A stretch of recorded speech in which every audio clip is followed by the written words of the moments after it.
એટલે બધા અનુભવો જીવનમાં ખૂબ થયા છે. માથાના વાળ જતા રહ્યા એટલા અનુભવો થયા છે. પણ ગુરુજીના શરણે જાઓ તો તમારું મન કહેતો જ જજો. અંબાજી જાવ તો તમારું મન કહેતો જાજો. કોઈને હંગાથી પાછા ઠેલા લઈને ઉપડી ના જાવ ને કે ફેરા ફોગટ જાય. આ તો હમણાં કહ્યું હતું તો એ કહું, આ બધું જોઈ માહોલને એક ભાઈને એમ થયું કે તેના મહારાજને વિષ્ણુપુરી મહારાજ કે જનકભાઈ મહારાજ આવ્યા છે તે એમને કોણ મારે ગુરુ કરાવે છે. મારો બહુ ભાવ અંદરથી ઉપડ્યો છે, ઉભરણું છે. પેલા કીધું કે તારે હેડો એટલે ટૂંકમાં કહી દીધું ગુરુ કરાયા. ગોદરે મેળવા ગયા ને એટલે મને મહારાજને કે મહારાજ અહીં આવો. કોનમાં જઈને કીધું જો મહારાજ મેં ગુરુ કરાયા છે પણ એ શબ્દ નક્કી કરેલું છે 3 વર્ષથી મારે ઘેર નહીં આવવાનું. મહારાજ પેલાને કહ્યું મને શું કેમ લાવ્યો હતો તાને ઘેર જવાની ના પાડા છે. આ તો 12 મહિના થાય મહારાજને આવવાનું છું ને. આ તો આપણે જેમ બસ સ્ટેશનથી ગોદરે બેસી રહ્યો હતો, મહારાજને ભાળી ગયો એટલે નક્કી થઈ ગયું કે આ તો જરૂર મારે ઘેર જ આવશે. ધોર્યો મહારાજના મોરે. ત્યાં ઘરવાળાને કે ખાટલો પાથરો, ગાદલું નાખો, નાસ્યું ઉસુક્યું લો, અસાડ પાથરો અને રજાઈ લાવો.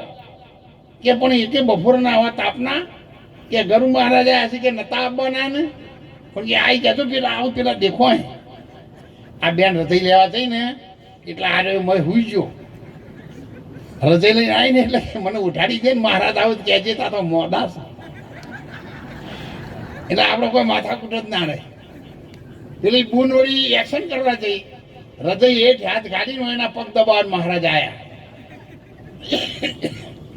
કે બેટા જય સીતારામ. કે આ બાપુ ભગત ભા કે મહારાજ ભગત ભાતની તો હું વાત કરું. જે દાડાનો તમે માથા હાથ મિલ્યો ને એ દાડા એક દાડો હાજર હતા નહીં. મારા તો કે હું ના આવ્યો ધારપુરથી થતો રહ્યો તો સારું હતું. આવું અભળો મૂચો હું આવ્યો કીધા મારે રહેવું નહીં. એક લોટો પાણી પી દે એટલે પહેલા આપણે મહારાજોને તો કુવા પરથી પાણી ભરલાવતા ને. હવે આ તો ડાયરેક્ટ બધું થઈ ગયું. હવે તો જેટલું ડાયરેક્ટ થઈ ગયું. એ તો અમારે કહેવાય એવું નહીં. પણ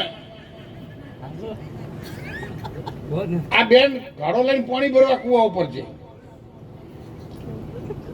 હવે પેલો હું રહેલો મહારાજને છું કે ગમે તેવો તો મારો સેવક છે અને ભગવાન કાલીને હાજો કરશે. જો જરૂર મારી સેવા તો લાય હું પગ દબાવું. કોઈ નેના બાપનો નહીં થઈ જવાનો.